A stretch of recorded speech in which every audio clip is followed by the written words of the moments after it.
Episode number 136. If I was a boy, we'd run away together, and have a capital time, but as I'm a miserable girl, I must be proper, and stop at home. Don't tempt me, Teddy, it's a crazy plan. That's the fun of it, began Laurie, who had got a willful fit on him and was possessed to break out of bounds in some way. Hold your tongue, cried Joe, covering her ears. Prunes and prisms are my doom, and I may as well make up my mind to it. I came here to moralize, not to hear things that make me skip to think of.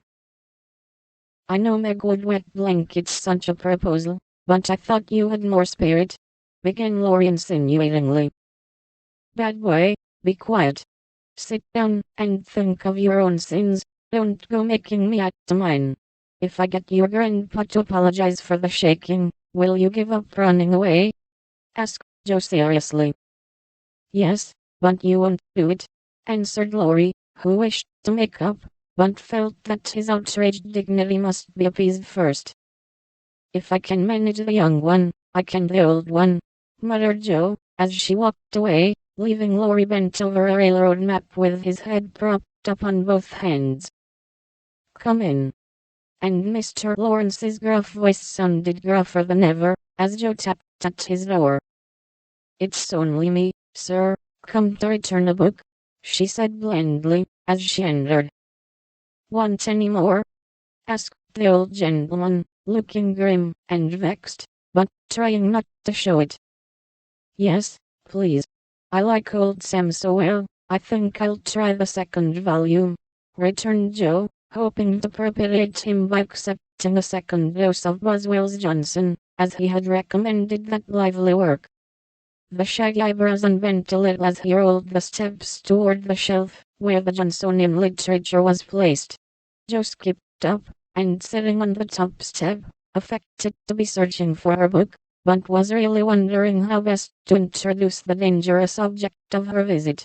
Mr. Lawrence seemed to suspect that something was brewing in her mind, for after taking several brisk turns about the room, he faced round on her, speaking so abruptly that Russell tumbled face downward on the floor. What has that boy been about?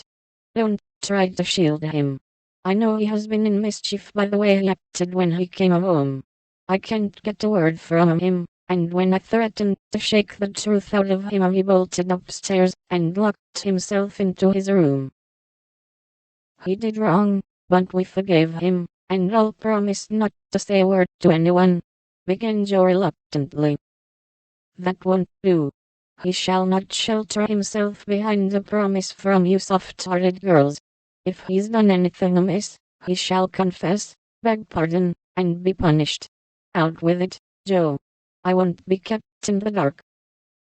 Mr. Lawrence looked so alarming, and spoke so sharply that Joe would have gladly run away, if she could, but she was perched aloft on the steps, and he stood at the foot, a line in the path, so she had to stay and brave it out. Indeed, sir, I cannot tell. Mother forbade it. Laurie has confessed, asked pardon, and been punished quite enough. We don't keep silence to shield him, but someone else, and it will make more trouble if you interfere. Please don't. It was partly my fault, but it's all right now. So let's forget it, and talk about the Rambler or something pleasant.